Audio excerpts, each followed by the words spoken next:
اور یاد رکھیں کہ عزاداری امام حسین علیہ السلام کی، جس کو ہم نے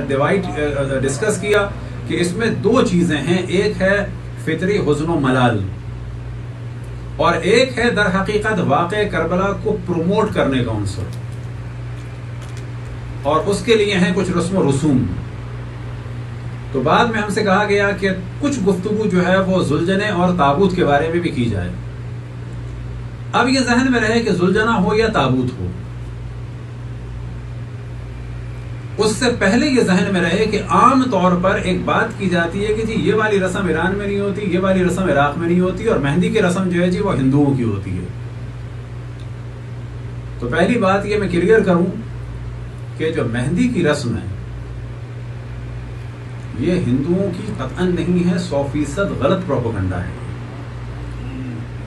یہ آئی ہی ایران اور عراق سے ہے، کہ اگر کوئی بعد میں دیکھنا چاہے تو میں آپ کو اس کی ویڈیوز بھی دکھا دوں گا، فوٹوز بھی دکھا دوں گا، اور اگر آپ چاہیں گوگل فارسی میں جا کے سرچ کریں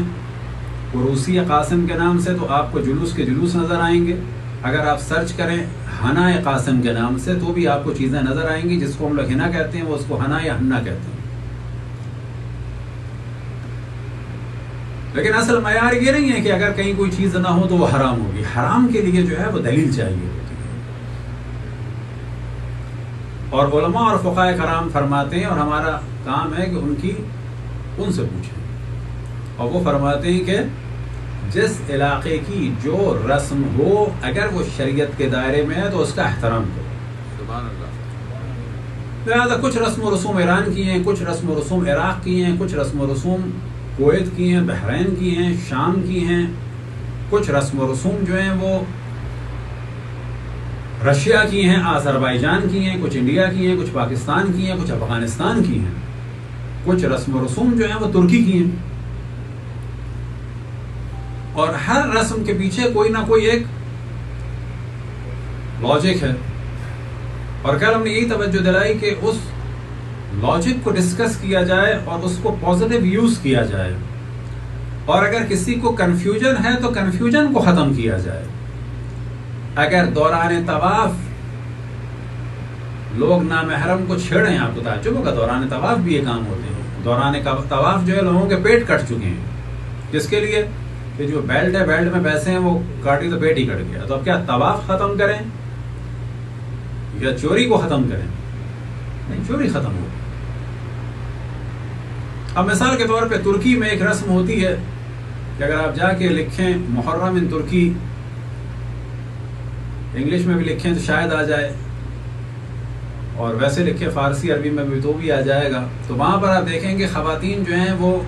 جناب زینب سلام اللہ علیہا کی پٹیاں لگاتی ہیں اور ہاتھوں کو اس طرح سے بلند کرتی ہیں اور ہتھکڑیاں لگی ہوتی ہیں۔ اب یہ کیا رسم ہے؟ بہترین رسم ہے یہ بتانے کے لیے کہ رسول کی نواسیوں کو باندھا ہوا تھا، ابس نہیں ہے، یہ بہترین چیز ہے، واقعا بہترین چیز، شک نہیں ہے بہترین چیز۔ اب یہ ہمارے یہاں نہیں ہے، لیکن واقعی ایران میں بھی نہیں ہے، عراق میں بھی نہیں، ترکی میں ہے۔ اب یہ نہیں کہہ سکتے کہ جی یہ ہمارے یہاں نہیں ہے، اب یہ نہیں کہہ سکتے کہ ایران میں نہیں ہے، یہ دیکھا جائے گا کہ اس کے ذریعے سے اب جو مراجع الزام فتویٰ دیتے ہیں وہ یہ کہتے ہیں کہ کیا اس کے ذریعے سے واقع کربلا یا شہادت امام حسین یا مظلومیت امام حسین یا مظلومیت اہل حرم رسول اللہ کا کوئی حصہ پروموٹ ہو رہا ہے، کوئی چیز نمایاں ہو رہی ہے، کسی مظلومیت میں اضافہ ہو رہا ہے، پبلک کو کسی مظلومیت سے اویئرنیس ہو رہی ہے، تو بہتر۔ بس یہ زنجیر جو ہے کیا بتاتی ہے کہ رسول کی نواسیوں کو باندھا گیا تھا۔ بہترین کام ہے، قطعاً بہترین کام ہے۔ اور کل ہم نے توجہ دلائی کہ حج پہ بھی اعتراض کر سکتے ہیں لوگ، طواف پہ بھی کر سکتے ہیں، خانہ کعبہ پہ بھی کر سکتے ہیں، خانہ کعبہ کی جانب سجدے کو بھی سمجھ سکتے ہیں کہ شاید ہم لوگ اس کو پوج رہے ہیں۔ ہمارا کام ہے کہ کلیئر کریں، کنفیوژن کو ختم کریں۔